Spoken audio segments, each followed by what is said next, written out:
that better?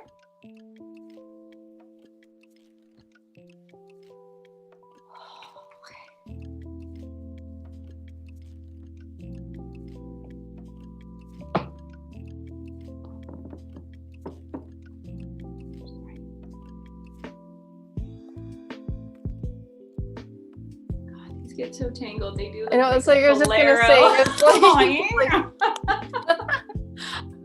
How did that even happen?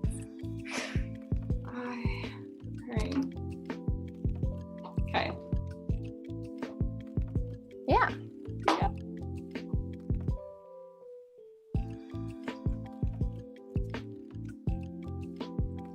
Oh, that's right. I didn't want to see myself.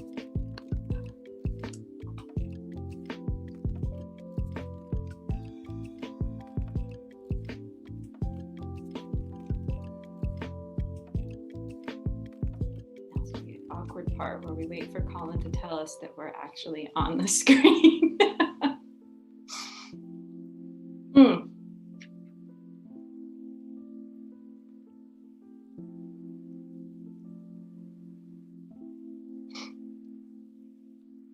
Nice. I see the chat. It says hello. Well, oh, is this going to be showing both YouTube and...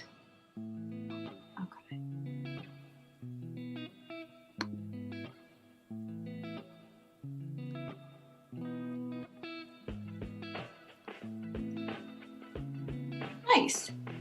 I see the chat. It says hello. Well, oh, is this going to be showing both YouTube and...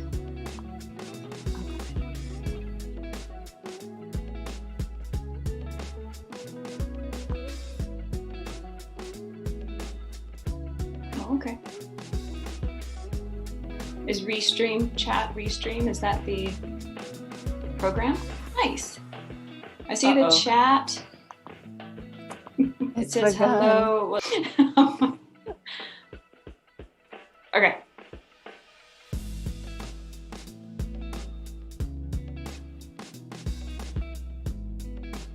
Hello, hello. Hello.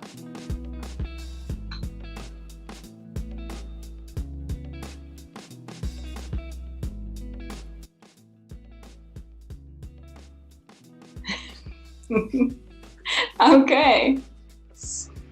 All right. Hey, everybody. Then. All right. Welcome to Work in Progress. Today, I've got myself, Colin Loretz, and Rachel Kingham from the Reno Collective. And hello.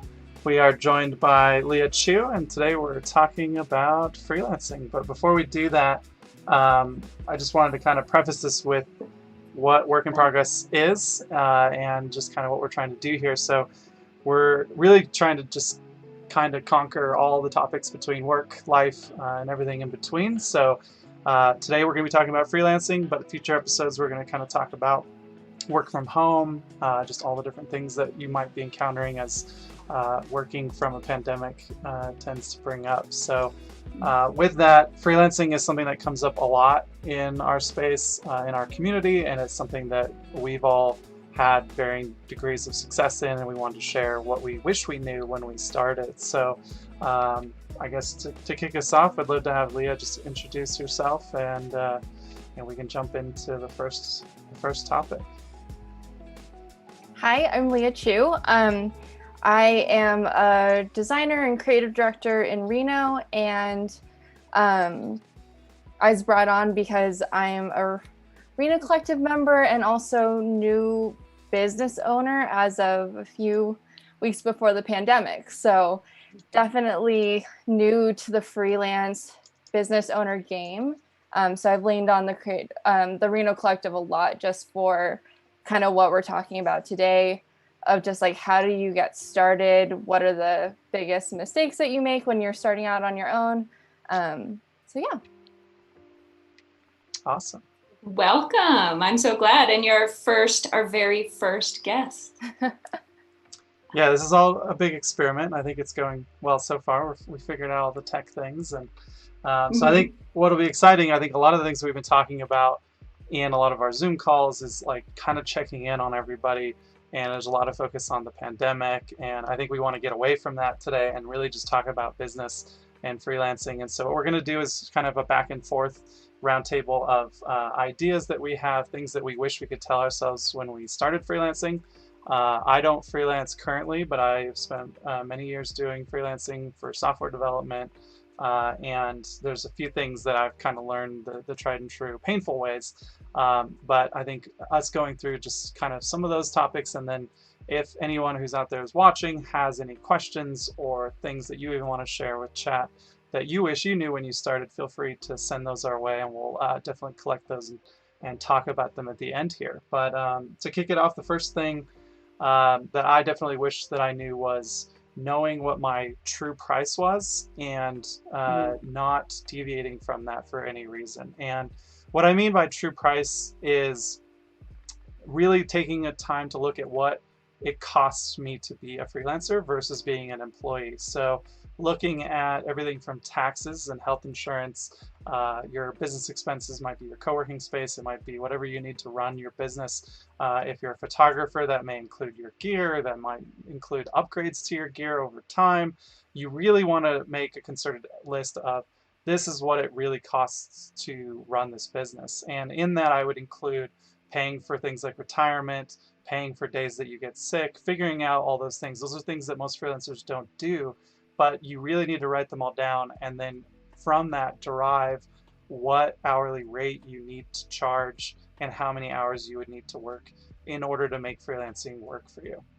Because if you're working either not enough hours to even meet that expense threshold, or your rate is too low and you find yourself working all the time, you'll find yourself never making ends meet. And so that's really the big one for me. I feel like we could talk about just this one for this whole episode. Absolutely. But what do you guys think about that? Yeah, I would say that's a huge thing. I've actually talked to you guys at the collective quite a bit about this. Because yeah, like, you know, you have, when you start out, you're kind of debating between, do I want to charge hourly? Do I want to do it by, like, you know, project based?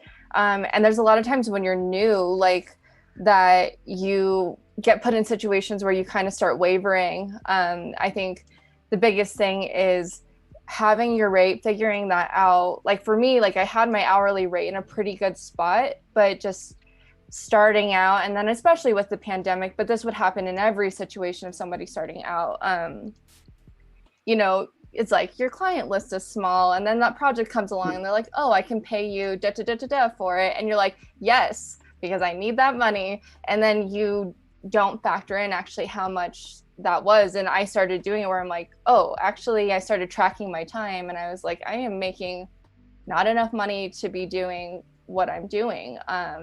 And so I think really like knowing that you have to calculate those things from the get-go and start figuring out your rate in the beginning, and it's worth asking around. I think people are really scared to talk about money, and I think we're all better for it if we just kind of like end that taboo and like start educating ourselves more on money.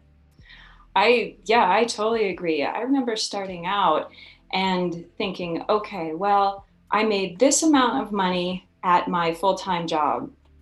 Let's divide it, not by the hours I was working salary, but if I divide it by 40 hours, because obviously that's how many hours I'm going to work per week. If I divide it by 40, how much per hour was I making? And that's a good place to start. But it's not actually. What ends up happening is that the paycheck you got, if you're working full time, accounted for a lot of those other things that when you're working freelance aren't there. Nobody's taking out your taxes and your social security and doing all those things for you. So having, you know, coming up, like Colin's saying, coming up with all those costs and such that you need to include and having to do it yourself is really hard. But I don't know, I had to double what I thought. I've talked to people who I said, you have got to double what you're asking. Like, you're worth so much more than that. And then there's another conversation that happens in there, which I think would be a great another episode, but talking about how if everyone is undercutting everyone else, you know, that also doesn't work in our favor. So that same idea of like bringing it out in the open and talking about it, like you ask a plumber what their rates are and then you kind of figure out from where. Yeah, so I think spot on. That whole Yeah. how much you're charging is huge, huge first step. Yeah, and I would sum this one up with the fact that once you know what that number is, it removes the emotion from the equation. I think a lot of us, especially if you put out a number that feels higher than what they may have been paying before, is that as a freelancer, you are going to cost more per hour on paper because you have all these expenses.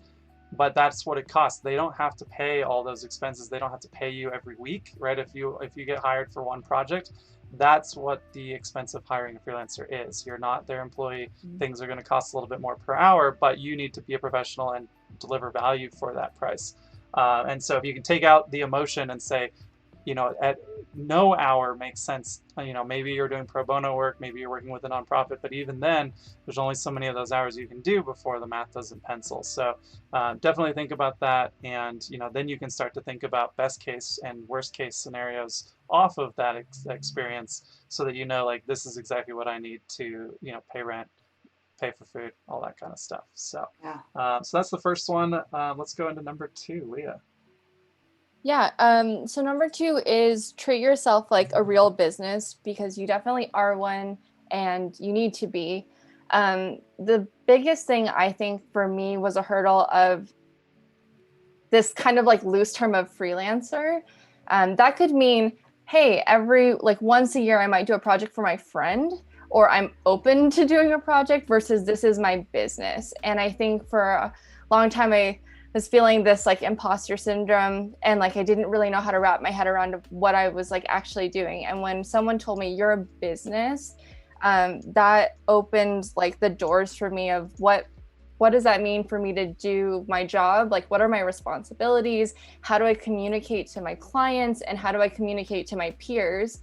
And it just really, I think, gives you the confidence to like, okay, like, this, instead of, what can I do in a very loose term of like, what is me, a person, is capable of doing? Like, what does my business do? Like, what is my business's specialties? Like, I think it helps you really lay things out when you view yourself as a business. Yeah, it's funny because you made me think of, we've had conversations here with other members about how do you refer to yourself even on your website? Is it I or is it we? So is it like we as a business, or is it I as a freelancer, and how that like interplays? That's really interesting. Awesome. Yeah, and I think that one's going to really tailor into Rachel's tip near the end, which is just that you are a business, and we have a sign in the collective that says freelance ain't free, because that word freelance or it is really comes loaded, right? A lot of people think that freelancers should be, it's like something from Fiverr or Upwork, and that we're going to be outsourcing and paying less. But unfortunately, you get what you pay for. We all learn this, right? Some of the tips that we'll share from some of our other members are really things that you learn the hard way, right? You don't treat yourself like a business, and you find yourself working 60, 70, 80 hours a week and still trying to figure out how to make freelancing work for you. And when you start to think of it as a business, it becomes more real, and it becomes a serious thing. And that way your clients respect that as well. It's a form of creating boundaries. Yeah, walking that fine line between freelancer and small business owner. You're a small business owner. Yeah, absolutely. So for number 3, I'm going to follow that up with knowing what you're good at and hiring other freelancers for things that you're not so good at. So this one's one that I've learned the really hard way in mostly hiring, accounting, bookkeeping, and office admin side of things. So I think as designers, photographers, developers, and creative people in general, we don't necessarily always want to do the books. But turns out there are freelancers and small businesses that love to do that side of the house. And so for me, that means automating and using even tools. So if you can't find a freelancer to do it, maybe there's a tool that will help you. And so some of those tools, like for me, for saving payroll tax, saving your quarterly estimated taxes, saving for retirement, saving for time off, is an app called Catch, which is catch.co. And what's really great about that is it automatically watches your checks as you get paid from clients, and you can set up all your rules for how you save that money. And most freelancers do not save for the future, let alone for their taxes. And then tax time comes around and they have to make up this large tax payment. And so getting that on autopilot, do not compromise, put aside from every check, and then make your payments on time. It just makes life a lot easier. And the other side of that is that the person that I pay for this also keeps all of my licenses up to date. So making sure that my business licenses are up to date, that I have business licenses, that I'm properly licensed and can go about that. Historically, I was really bad at it. Now I don't have to worry about it. And in the grand scheme of things, it's much cheaper to pay a freelancer to do that than to pay the fines for not doing it on time. So that's going to be my number 3. Yeah. Have you come across that, Leah? Have you been dealing with a program like that, or working with one?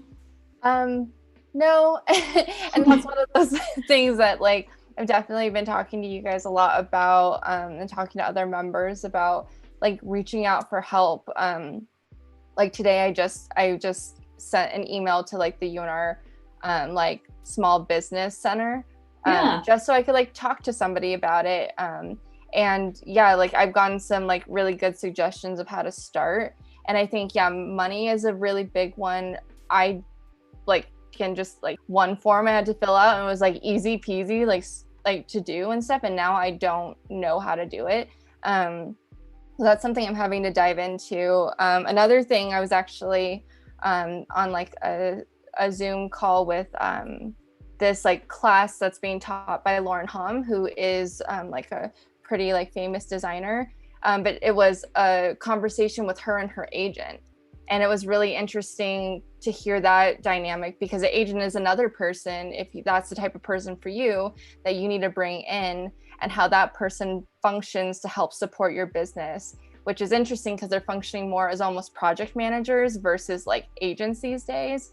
But if that's something that takes up so much of your role and you're not doing the creative work that you want to do or whatever, it's worth investing. She was saying like it's a 70-30 split on profits, and but it allows her to free up to actually do more creative projects. So for her, it's totally worth the cost. So just something to weigh out what you like to do, what you need help with.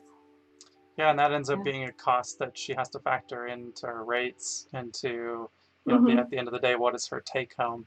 And you mentioned, Rachel, about kind of calculating what you made in your past job. And it gets tricky because I think it is a good idea to look at freelancing and what you're making and what you're spending, knowing that you're doing all of it, right? You're doing all the work from front to back. And does it make more sense than being an employee somewhere? Because you're not doing yourself any favors if you're beating yourself up trying to find the work, then finally you get the work and now you have no energy to actually do the work, and then you're not communicating with your clients. There's just a lot of back and forth that goes on, that having a system, a process, all of that just makes it all fall into line a lot better. So let's move on to number 4. Oh, that's me. So number 4 is speak up, ask for help, and find your tribe. A lot of members, we kind of asked some of the members like what they thought was important, and some people brought this up. Obviously, as a co-working space, like people think that community is pretty important at the collective, but that is really huge in all aspects, whether it's looking for people who are like-minded, where you can bounce ideas off of. I mean, it's really hard to create in a silo no matter what your role is, but also to have community in general. Like the collective has been huge for me, just from the standpoint of business owners, freelancers, creatives, people with different perspectives than me. And one big thing is, you need those people to be your hype team as well, especially as you're starting out. I think we all tend to want to have everything perfect in place when we're starting a business. Like you want that perfect launch with your website and all your social done and like your name's all figured out. And like the likelihood is you are going to not make any money if you don't tell anybody that you're like on your own. So that's been the biggest thing, is that like you guys have been able to give like me a lot of leads and like kind of push my work out there. And I think like that's just, you need that community, or else you're really just doing it all by yourself, like on your own every single day. And that's really hard. Definitely. And I think one of the things people get afraid about is that they feel like when they have time, like promoting themselves feels like it's coming from scarcity. And one of the tricks is, you know, like when we promote our members, that we like to promote that they're available for work, right? This is a unique chance to get some of Leah's time, rather than Leah has no work right now, who would like to work with Leah, right? Those are two very different things. And you don't know, in a week from now, you may have so much work where you really won't have time to work with somebody. And so it's a way of positioning it, having that community or hype team, all of that. And, you know, as a co-working space, we're excited to see that people, you know, really cherish that community side of it. It shows that we've been doing some things right. But even now during the pandemic, I mean, a lot of what we've been doing and why we're doing this show is that people don't really want to have more responsibilities, more work projects added to their plate right now. They really just want to make what they're doing right now work really well, because we're trying to work during a pandemic. We're trying to juggle a lot of things at home, kids learning how to learn at home, all these different kinds of things. So I'm excited to see the community come together. And this was a topic, again, that we had a lot of people share their thoughts on. I think my favorite one was the iceberg, which is above the iceberg is what everyone thinks it takes to start a business. And everything below the iceberg is what it actually takes to start a business. So that's the same for a freelancer, just as it is any other business. Yeah, for sure. Well, and in that same vein, the screen the background of the screen that our viewers are watching is actually some of Leah's work. So this is the artist who created the background. Well, the template of the background, I guess I should say. But so that's, you know, and that's a big part of, I think, having the community, is being able to promote someone else's work. Or if you find a bookkeeper that you really like, and being able to say to 4 other people that you meet, hey, check out this person. And there's that whole, I can't remember the word for it, but there's a cohesive relationship, symbiotic relationship that happens there. So yeah, I like that a lot. So we touched on it a little bit already, but one of the things that I wished I had done when I started out was to put in place some of the processes that I needed. So I came from working for agencies and working for a company that had all those processes already, and then having to develop them myself. So things like, I was months into freelancing when I was doing freelance PR. And before I realized, you know, I should probably have a template of a contract so that when I find that client, I have them sign something, you know. So I had, you know, one of the other things was questions. So knowing what I wanted to ask a potential client when I first met with them, instead of it just being an interview about me and going by, you know, flying by the seat of my pants, to actually have a process that I created and really acting like a business in that way. Obviously, all those agencies and companies had to have, you know, took time to build their processes as well. And also, like, as your business grows, you're going to find things that you have to build. But yeah, just starting, almost like investing that time. You've got your name, you've got your logo, you've got these plans, and then having the stuff to be ready for that first call, that first client, just ready right there, is something I wish I had done. Yeah, and I would say, on the other side of that, I would say you don't need to have it perfect to start. So I think having a contract, having a process is good. Yes. But don't let not having the perfect process stop you, because a lot of people are waiting for that perfect moment to start, and then, you know, you're afraid that they're not going to agree to your rate, and there's just so much back and forth that is built up that unfortunately doesn't need to be how we work. You know, those agencies you talked about, every rule they have, every process they have came from an example probably of an overrun project, quote unquote bad client, things like that, where they have battle scars, and that's why that happened. Just like when you see a warning label on something, it's like someone tried that, so we had to create a warning label for it. Yeah. Coffee actually is hot. Shock. Coffee is hot. Yeah.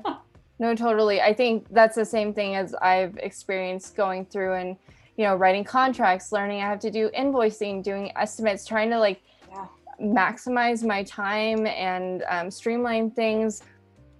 There's been times where I've had to like, revise the contract, and I was like, by the way, I'm just going to put a couple disclaimers in here. It's not going to affect our project, but there were things that I like didn't think about. And I think the biggest thing for me was like, when you switch from working with people who are either friends or people that you know, or even people who are local that you can meet in person, which is not even something we can do right now.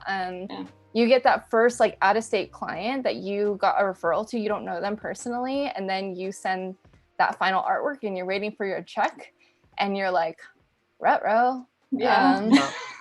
Is that coming back? Like you realize like you have to put those things in place to protect you. And then things that I've learned also just when you're building up your business is that you have to like take all of those things as investments into your business. Like, I think especially I came from an agency background as well, and my mindset was so much on billable hours. Like it took me this much to design this, and that's all I thought about. And me working on my website, building my portfolio, learning how to do invoicing, writing contracts, like none of that seemed like valuable time to me. And I realized like later that that's an investment into my business. Like all of those things go into my cost. And you have to switch from just doing like the initial design to start accounting for like account management and like meetings and all of the other stuff that now your job entails, because like back to the beginning, like you are a business and not just like a designer or in PR or developer. Yeah, and I think the thing that you just touched on is that when you calculate your rate or your take-home pay as a freelancer, is that you also need to account for the fact that you will not be 100% billable, right? All that stuff you just talked about, Leah, is going to be you investing in your business. And so I think you had this on your notes, Rachel, but I want to steal it, which is that you want to record when you're starting. I would encourage you to track all of your time. Track how much you're working on your clients, how much you're working on your own stuff, how much you're going to lunch, how much you're going on coffee walks. It's kind of like a lot of people account it to like tracking calories, is that you want to do it long enough to get a sense of what you're actually doing. And then you'll start to see a pattern. Like depending on what kind of work you do, you might find that you can do 4 hours billable every day, period. And there's no way you're going to get to 5, 6, 7, let alone 8, which is what everyone thinks that happens, right? And when you do salary work, you're not tracking time to that same specificity, so you're not necessarily knowing where your day is going. A lot of agencies still have you record time and bill projects and stuff like that, but now you have emails and meetings and all this other stuff that kind of gets absorbed by the bigger company. And when you are the company, you need to know where that time goes. And I think a lot of people get worried that it's just a little too much detail, but I think knowing where your time goes and then being able to say like, I've worked enough today and I'm going to let myself say like close my computer and go enjoy life is a big part of this, and again is a big part of the work-life balance that we all strive for. It's not just pajamas and coffee and then switching to cocktails halfway through the day. It actually is a lot of work. Well, it looks like we had a couple of tips from some other Reno Collective members. Should we share those? Yeah, definitely. Okay. I know about 4 or 5 people talked about raising your rates. So when you start in a spot, whether you're comfortable with where you started, whether you're uncomfortable, and that's sometimes a really good place to be, is uncomfortable about how much you're charging. I don't know who it was, but somebody said that if you're not uncomfortable, you're not charging enough. So raising your rates as you go through things, as you discover how much account management, how many coffee walks that you're taking with people, or how long those email responses or edits are taking, to take those into consideration in raising your rates. Yeah, and I would say when you raise your rate, like know that you're worth that rate, but then also be prepared to follow up on the value of that rate, right? You can't charge a high hourly rate and then decide to slack off and never answer an email when a client happens. At the same time, you don't want to be 100% available to your client. So a lot of these are paradoxes. It's figuring out what your rule is.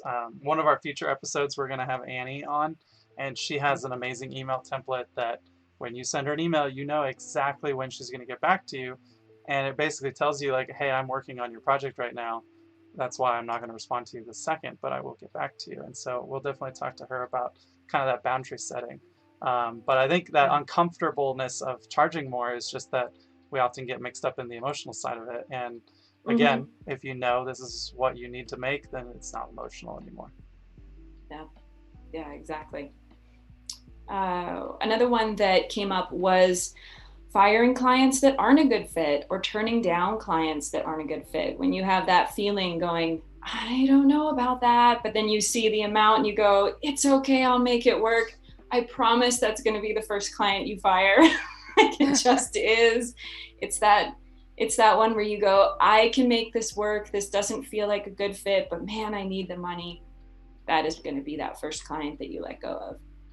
Yeah, I think that one is huge. I think, like, I always think that it's great depending on what your like industry is, but at least from the creative side, having like a discovery call before you start talking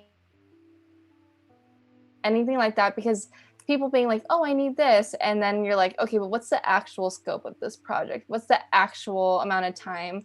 And like kind of getting a sense of like, how do they communicate? Do they email you business hours? Do they text you at 9:00 at night? Like, and getting engaged, because that also affects like how you're pricing this project, or like what are their other needs. And sometimes when you start factoring in the numbers, like I would always say, like take a breath, like, and I think this is something that even I've fallen privy to, like as a new business owner, is just saying yes immediately to that number and not doing the math, not figuring it out, and realizing that, like, sometimes I did have to go back and say, hey, if we're going to continue to do this, like, I do need to adjust my rates, because the likelihood is they're going to probably say, like, hey, we really like your work.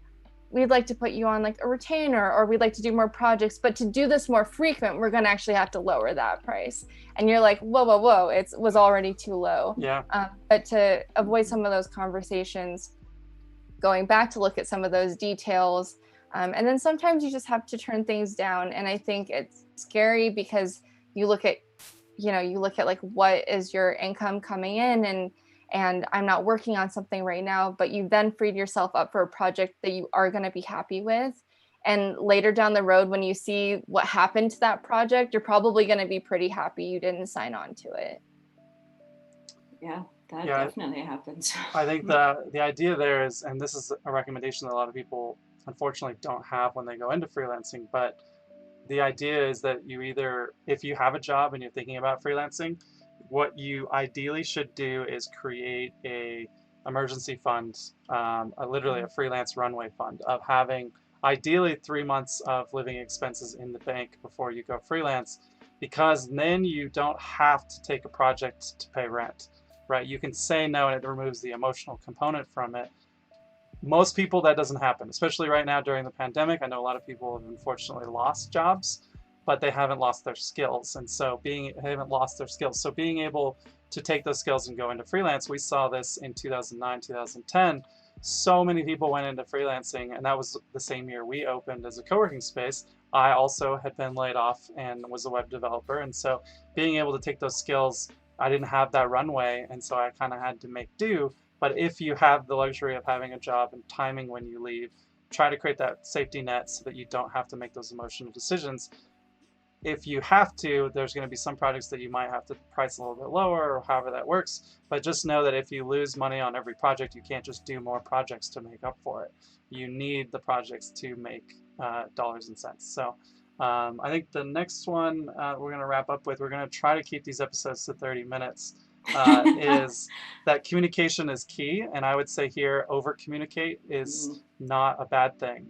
This isn't to be always available to your client, but what people have a tendency of doing is, if they get stuck, or they don't know how to do something, or they feel like the client's going to be upset with them, they disappear. And then they go try to do a all-night project to finish it, so they can like surprise the client the next morning. Something doesn't go right. They spent all night. They're not happy. Now they're like hating the project. So it's better to just talk to the client like, hey, there's a misstep. Let them know what's going on. Let them know there's going to be a delay depending on what the project is. that might be okay. There might be a way of cutting something from the project. There's a lot of different things that could happen, but I would say over communicate, do not disappear. I think I'm speaking mostly for software developers here, but in the past, a lot of developers have a bad reputation because they just disappear when times get rough. And so knowing that, we're all human, there's a way to do this, but reach out to your client, let them know, like, hey, such and such happened. Obviously right now there's a lot going on in the world too, so things are going to happen. So definitely be sure to communicate there. And I don't know if you guys have had experience with that, but it almost always goes better when I send that email than when I try to go hide and finish the thing to surprise them. Yes. Yeah, that whole idea of something went wrong and I'm fixing it. Yes, because the second you shut down, the client becomes, what's going on? Where'd you go? What am I paying for? And it sounds fun to provide a finished, completed project the next morning, but I think they're less impressed by it if they don't know when you're coming up with it. Yeah.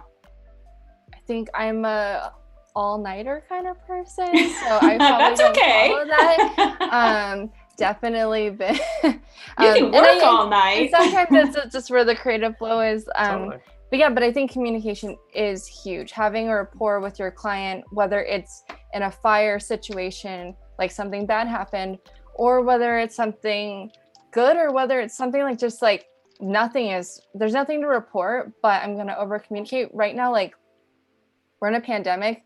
We don't see anybody. We don't know where anyone is or what they're doing. And like some of the best, like, I had a ton of clients that got furloughed, like from their companies. And so like everything I had went on hold.